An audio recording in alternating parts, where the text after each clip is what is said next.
Hey, how's it going? Short film this morning. I don't think this is an important film. I'm just doing it because it popped into my head over the last day because I was asked for pictures of myself once again. I get asked for pictures of myself all the time, and I don't take a lot of pictures of myself. This is a film about the difference between a selfie and a self-portrait. And does it matter? I have no idea. I could be completely wrong about all this. I'm wearing my K7 belay jacket, yes, inside the house, because I got up and I went for a long run today, much longer than I would normally do, and I have not eaten a single thing all day, which means that right now my body is basically eating itself from the inside out. Now, you might think that's a bad thing. You might think, well, that sounds terrible. You're probably going to lose all your muscle mass as your body eats it up trying to stay alive. Well, that could be true. The funny part is, when I'm in this mode, I feel like I can perform. I feel like I'm alive, like really alive. No stimulants, by the way, just me. So, and I also have to pee really bad. And I figured if I don't pee before this film and I have to pee really bad, then I'll keep this film short because in essence, I don't think it's this important. But I'm going to do it anyway because it's my channel and you can't stop me. My wife left, which is another thing, not permanently, just for the day. And so the house is now mine once again. It was not all morning because she was set up right here. And when she's set up and in her zone, you do not get inside the perimeter. You do not cross the wire because you're going to get bit if you go inside that wire. So here we are. I got asked a couple of days ago again for an image of me to run with a blog post on somebody else's site. And they called and they asked for a specific image. And I said, look, I don't have a lot of pictures of myself. The picture that I had been using on my website is probably getting close to 10 years old. It doesn't even look like me. I divide up my life into pre-Lyme disease, post-Lyme disease. This picture was made pre-Lyme disease. I look young. I look healthy.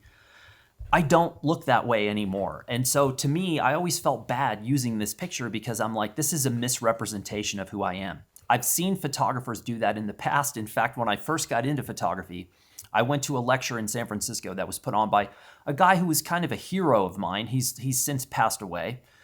And he walked in the room, and I was used to seeing the portrait that he would send out as part of his press package. And this guy walked in the room, and I was like, oh, there's his father. I wonder where he is. And then I realized, oh, that's him. He's clowning all of us by using a self-portrait from 20 years ago. I don't want to be that guy. So these people reached out and they said, we need this picture of you. You sent some pictures before, but they're not going to work. We need something that is reminiscent of blah, blah, blah. And I was like, look, I am going to have to dig into the well here because I am not one of these people. I don't do this all day long. Hey, I'm looking great. Look at me. I don't take selfies. I find selfies revolting. I find it embarrassing for the most part. And I know those are harsh words. Is the selfie the end of the world? No. But is there a difference between a selfie and a self-portrait? I think there is. I think that there is a dramatic difference, and I'm about to walk through this, whether you wanted me to or not, but I need to give you a little background here. So, UT Austin, maybe 1990-ish. I'm just getting started. I'm a first-year photo student, and I'm in not the first class, I'm in the second class. Now, you would think the first class would have been called Photo 101, but it was not. It was like Photo 315 for some reason, something like that. 305, 315, Aquavelva. I don't know what it was, but it wasn't 101. And that class was an elective for anyone who had like any major in the entire university. All 50,000 students could take it as an elective. Consequently, it was held in an auditorium, and there were probably 300 students in there, the vast majority of whom were never going to take the second photo class, which meant you had to declare a major and get into that program. They just took it as an elective, so it was nearly a complete waste of time. The second class was where it went from 300 people to 8, and now you were like people who were dumb enough to be like, I'm going to be a photographer for a living, right? That's us. That was me in that class. And one of the first things that we were made to do was shoot a self-portrait with a 4x5 camera. Now, 4x5 cameras are like, I don't know, fumbling around in the dark for your keys when you're hammered, right? Not easy and not fun. They're cumbersome, they're slow, they're awesome. I do like me a 4x5, but not exactly a fast-moving apparatus, right? So when you're setting it up and you're a student and you have no money and you like barely have enough to buy film, you don't want to waste it shooting a picture of yourself. So there was a bit of a mutiny in the class about why are we wasting our time making pictures of ourselves? Like, let's get on with it and get into the world and find our stories and move on. And the faculty doing what the faculty normally does is comes back at you with art speak. And there's nothing that really rubs me the wrong way more than either artist statements or art speak from the photography side, where you're looking at a picture of someone's foot and they're waxing poetic about the lineage and history of the human foot and all this stuff. And you're like, dude, it's a picture of a foot, right? Okay, so it's a foot. Well, they came back with this like art speak. Now, there is a bit of credence to some of this art speak, sadly, because there is a photo art world and an art world, and it plays in those environments. So I get what the faculty was doing. They said, no, you can't skip this assignment. You have to do it. So we all went out and shot 4x5 pictures of ourselves. Mine were truly horrendous. I don't, thank God I don't have these anymore. I think I purposely burned them in a sacrificial soul cleansing ceremony years ago in the desert after eating like 5 pounds of peyote. But I got rid of mine because it was like me with a flag on a hilltop. It was just horrendous. It's embarrassing to even talk about it. But I shot it on 4x5, which is no easy feat, right? And even doing the assignment helps you become a little bit more comfortable with your 4x5. I then went on to shoot a range of other horrendously bad photos with my 4x5 before switching to a 35. But that's sort of the history of my first time being assigned, you've got to shoot a self-portrait. My generation, and I'm not saying my generation is better than any generation, we've got plenty of flaws, trust me. We pointed our cameras into the world. 2 generations later, when the technology became relevant and it was there, photographers began to turn the camera on themselves. They became the story. This is very much a part of the creative world today. The vast majority of creatives out there are turning the camera on themselves. I'm as guilty of it as anyone with my YouTube channel. You know, look, yeah, the depths of my hypocrisy are considerable. So, but my generation, for the most part, we turned our cameras out because there was no way to take a selfie, really. You could. And I've got this in my notes somewhere here. This is point number 2. Did I mention that? We pointed our cameras out, not at us. That's all I'm trying to say. Even still, right, we pointed our cameras out, but we all had that mirror picture where we took a photo, a selfie of ourselves in a mirror somewhere. Don't do that. Don't do that now. Don't do it again. I did it. You did it. We all did it. Don't do it again. That's all I'm saying. The mirror shot, don't do it. Number 3, number 1 was my history at UT Austin being assigned a self-portrait, not a selfie. That was not in the vernacular at that point. It was just self-portrait. I'll get to that in a minute. This is point 3. A lot of modern photographers take selfies all day long, every day. How do I know this? Because I'm around them and they're constantly taking pictures of themselves and sharing every single one of them. That to me is one of the most embarrassing things about modern photography is how this has become accepted practice. My advice to you, don't do that. Don't take selfies all the time, and certainly for the love of God, do not share them. Because every time something goes out in your feed, you are basically, in essence, saying, look at me, look at me, look at me, look at me, pay attention, I want your attention, I want your attention, I really want your attention, please give me your attention, I really need your attention, I'm desperate for your attention. Your attention is what makes me feel like a fulfilled human being. I need it, I need it, I need it, I want it, I want it. Every time you post a selfie.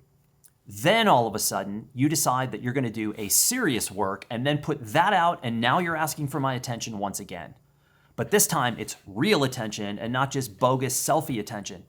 So my advice, stop shooting all those selfies. Plus you don't need to buy a phone. You can buy the cheap iPhone because you won't run out of storage, because 80% of your storage right now is probably selfies.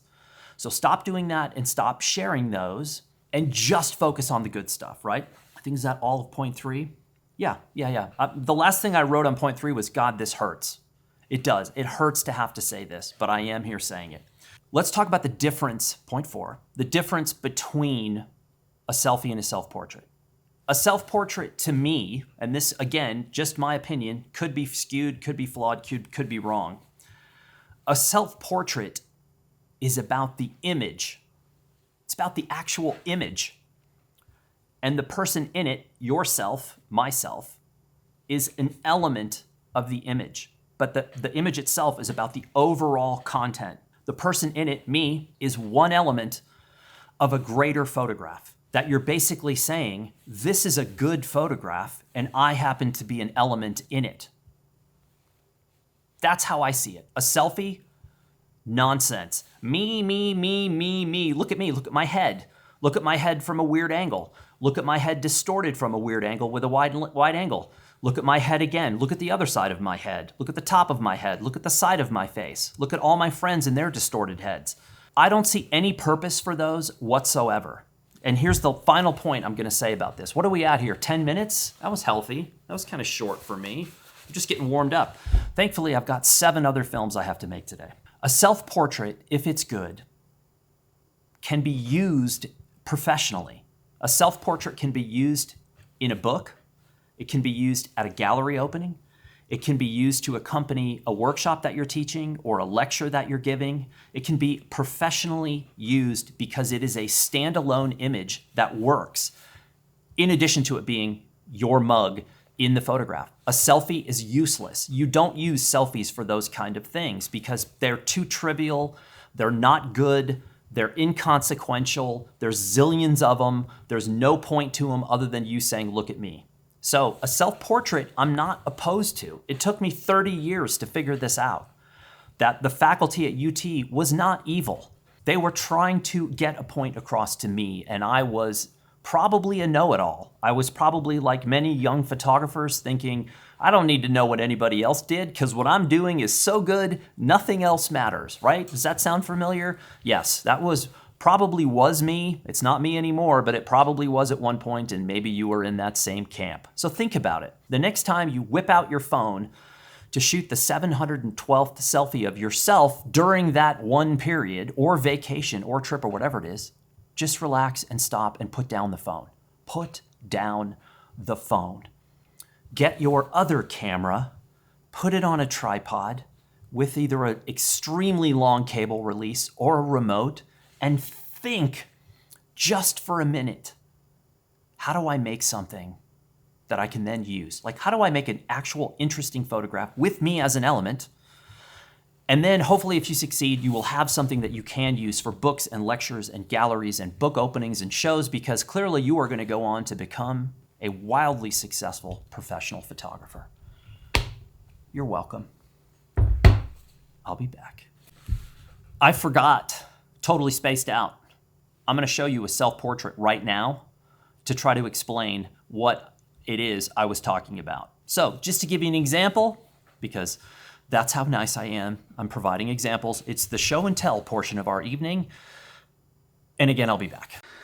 Alrighty, people, I had totally spaced on the fact that I was going to show you an actual, what I would call a self-portrait, as opposed to a selfie. And let me explain myself. This is what I would call a self-portrait. That's me in the middle, London, if I remember correctly, as part of a 4-city blurb tour. I went from San Francisco. I gave a talk, another person gave a talk about software, and a third person gave a talk about book design.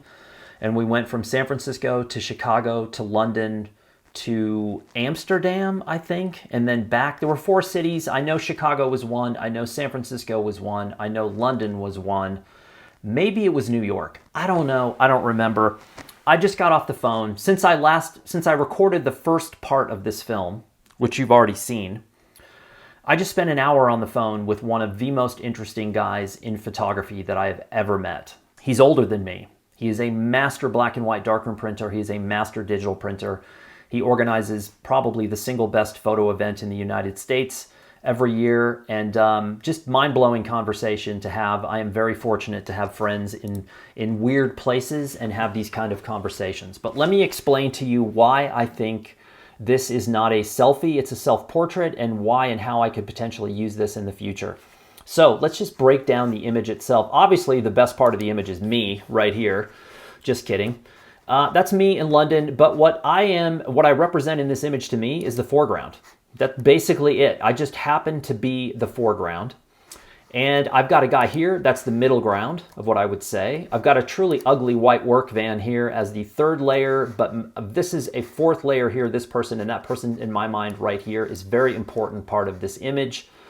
The other important part of the image are these white things, and I honestly do not remember what they are and what they were. They were clearly painted on a surface that I am photographing into.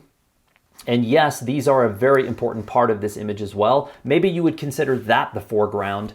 And then I'm the second layer.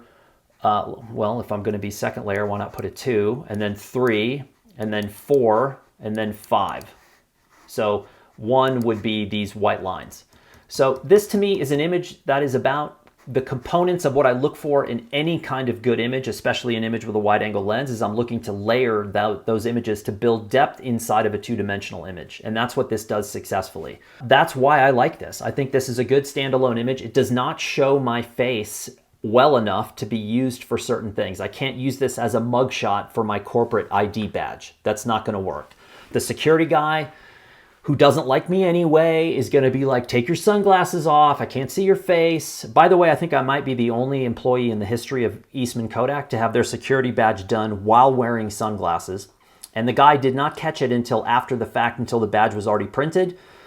And when he saw it, the guy in charge of the badges, I really felt like I had let him down as a human being. He seemed crushed and said to me, you're the only person that's ever had that happen. So anyway, I felt pretty good about that. I think the camera that I'm using, and don't hold me to this could have been a Contax rangefinder. I can't remember the name of this camera. I loved it. It was a Contax rangefinder that was like the poor man's Leica. The whole thing brand new was like $1,000 or something.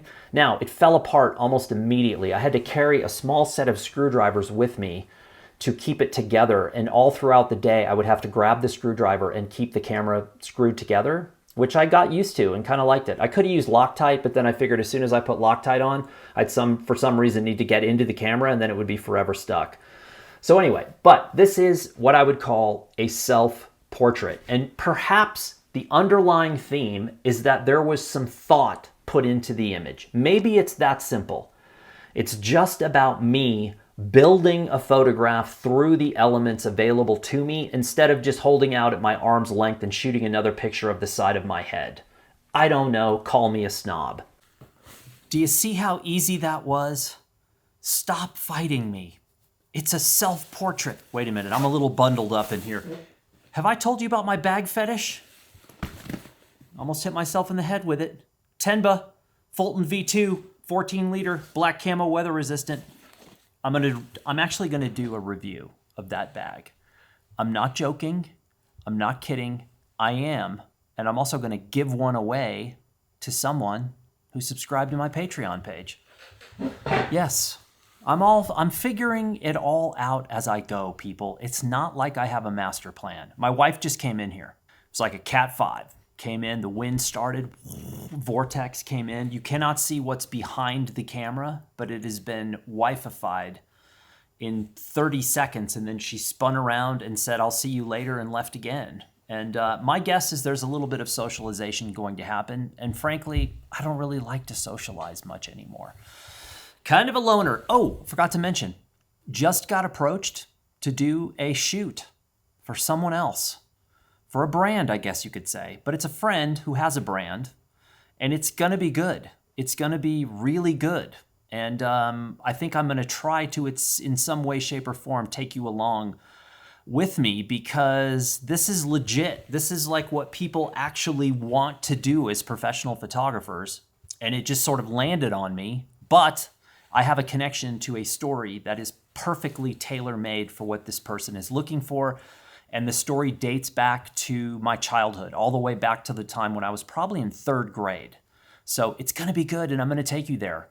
And I'm not going to shoot a single selfie the entire time I'm going to be there. And odds are I probably won't make a self-portrait while I'm there either, but I'll make a lot of portraits of other people. So it'll balance out.